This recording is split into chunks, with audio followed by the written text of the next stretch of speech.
Bonjour Philippe Couillard. Bonjour. Premier ministre du Québec en visite en France. Vous terminez cette visite aujourd'hui. C'est une visite, on peut dire, exceptionnelle.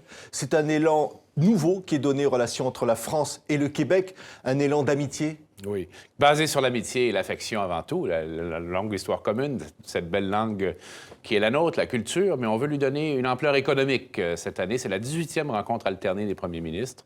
Je suis très heureux d'y être. Je suis très heureux d'y être avec mes collègues du Conseil des ministres. On a assemblé une grande délégation d'entreprises, d'institutions, et on veut vraiment élargir cette belle relation dans le domaine économique pour que la prospérité se construise ensemble en français des deux côtés de l'Atlantique. Ce qui est incroyable, c'est que vous êtes presque en famille, monsieur le Premier ministre, à Paris. Vous avez vos origines en France. Oui. Ma mère est de Grenoble. Tous mes cousins, cousines, tantes et oncles sont ici. J'y suis venu très souvent pendant mon enfance. J'ai la double nationalité. J'en suis d'ailleurs très, très fier. Et c'est pour moi un peu comme revenir chez moi aussi. Oui. Vous vous sentez à la fois québécois et français, quelque part? Le sang québécois avant tout. Je suis né au Québec, j'ai passé toute ma vie, mais ces racines françaises, pour moi, elles sont absolument indispensables à la personne que je suis. Ma mère, mes parents ont eu la très bonne idée, je leur en suis encore reconnaissant, de me faire étudier dans le curriculum français à Stanislas de Montréal. Et c'est probablement un des plus beaux cadeaux qu'ils m'ont fait. C'est quoi l'importance de la France pour le Québec aujourd'hui? Bien, c'est la mère patrie d'une autre époque, mais c'est la grande amie d'aujourd'hui. Vous savez, cette langue française qu'on a, à laquelle on tient tant, parce qu'on est 8 millions au Québec, très largement francophones, dans un océan nord-américain anglophone. Donc, ce contact permanent, il est essentiel. Et il s'est établi maintenant depuis plus de 50 ans. On a des relations officielles entre le Québec et la France. On a une délégation, comme vous le savez, très compétente ici, très active, et des contacts sur tous les plans. Bien sûr, nos artistes sont continuellement ici. Je pense que nos téléspectateurs le savent. Des échanges d'artistes. Voilà, il va y en avoir encore avec les Inuits, par exemple.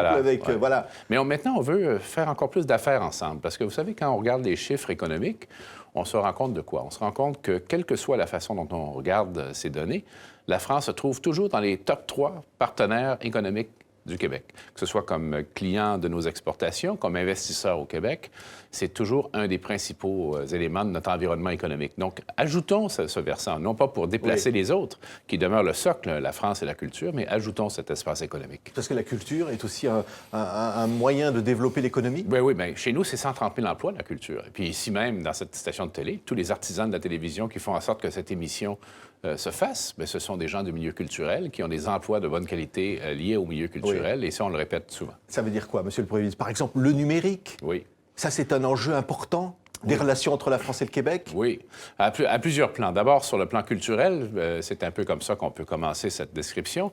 On a lancé chez nous le plan culturel numérique. Je pense que ma collègue, Mme David, vous en a parlé, pour diffuser nos contenus culturels.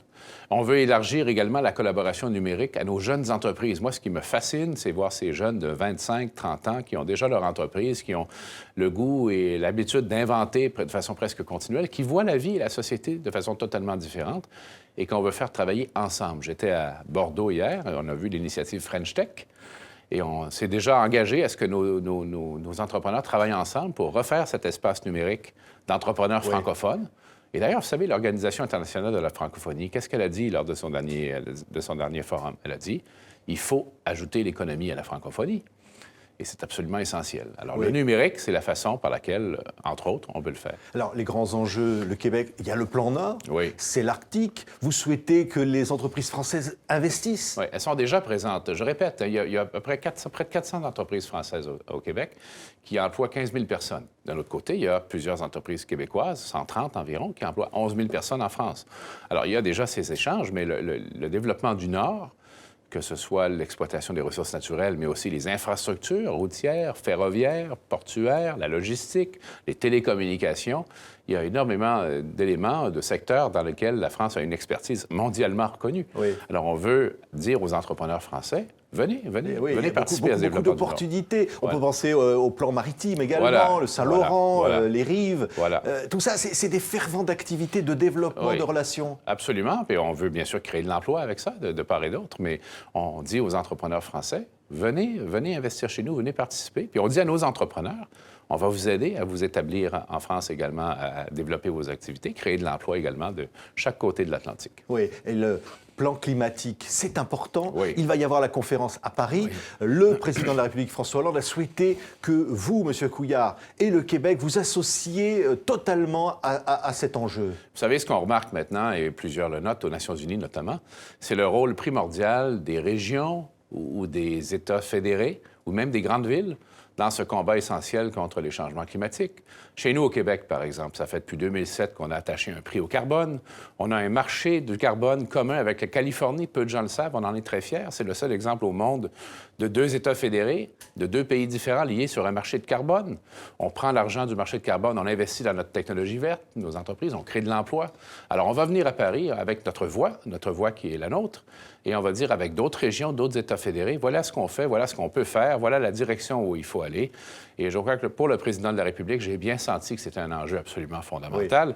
La France est l'hôte de cette conférence, elle doit réussir, et elle réussira par des voies telles que la nôtre. Pas uniquement la nôtre, bien sûr, mais par des voies telles que la nôtre. Et les accords avec donc, le Canada et l'Union européenne, c'est important aussi. C'est très important pour les gens des 2 côtés, les citoyens. Pas les entreprises, les travailleurs, les gens qui auront des emplois de qualité. C'est un immense marché qu'on ouvre. Exemple concret, ça veut dire que nos marchés publics vont être ouverts aux entreprises françaises et européennes. Il y a encore là matière à investir, à créer de l'emploi ici même et chez nous, bien sûr.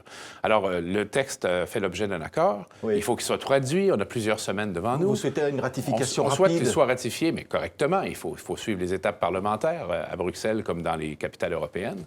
Je suis conscient qu'il y a des discussions autour de la question des investisseurs, du règlement des différends, mais je dis, de grâce, ne laissons pas l'arbre cacher la forêt. Réglons cette question de façon différente et faisons tout ce qui est possible pour ne pas rouvrir le texte, parce que ce serait probablement le retarder indéfiniment. Trouvons une façon de préciser et de répondre aux inquiétudes. Mais rapidement, donnons-nous accès à ce grand marché commun et profitons de la prospérité ensemble. Oui. On vous a vu à l'Hôtel de Ville, Monsieur le Premier ministre, avec Dany Laferrière, qui va entrer à l'Académie française. Et vous avez dit, c'est extraordinaire, ce symbole que représente Dany Laferrière. Ah oui, oui. D'abord, c'est un homme remarquable, un grand écrivain.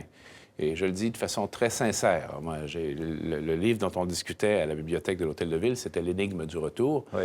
Qui est un livre d'une qualité, d'une sensibilité. Vous avez lu des textes pendant 2 heures avec lui. Oui, ou évoquer nos lectures. Je pense que c'était le but. Et j'y ai éprouvé un grand, grand plaisir. Vous savez, il faut que les gens qui dirigent les gouvernements, bien sûr, pensent à leurs affaires publiques, à leurs dossiers, mais il faut s'ouvrir l'esprit. Moi, vous lisez beaucoup toujours, sans arrêt. Le soir, moi, j'ouvre un bouquin, souvent des bouquins sur l'histoire. Je suis absolument fasciné par les détails de l'histoire. D'ailleurs, ici, quand les gens ont remarqué, ce qui est bien, c'est quand les gens remarquent cet intérêt, ils me donnent des livres. Alors, j'en ai reçu 2 hier, dont un que j'ai commencé hier soir, sur la fin de la Troisième République. Oui. Alors, ça montre l'amour que vous avez pour la France et que le Québec a pour la France, M. le Premier ministre. Et très sincère et profond. Et il va devenir encore plus profond et plus solide si à la culture et à la langue, on ajoute la prospérité qu'on va bâtir ensemble en français de chaque côté de l'Atlantique. Merci beaucoup, Monsieur le Premier ministre du Québec. Nous étions très honorés de vous recevoir sur notre plateau à TV5 Monde, opérateur de la francophonie et partenaire, évidemment, du Québec. Merci beaucoup. Merci. Merci.